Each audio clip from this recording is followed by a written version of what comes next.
तकबीर, नारे तकबीर।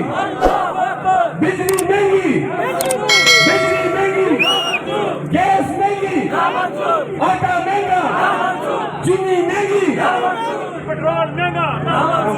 इसके बाद आप तमाम दोस्तों से जरा गुजारिश है कि होशियार होकर जरा खड़े हो जाएं।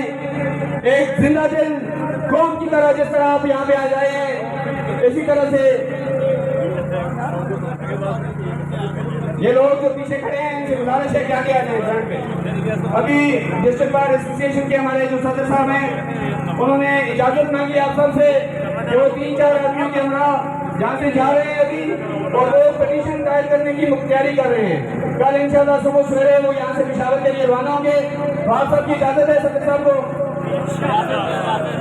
सदस्य साहब जा सकते हैं।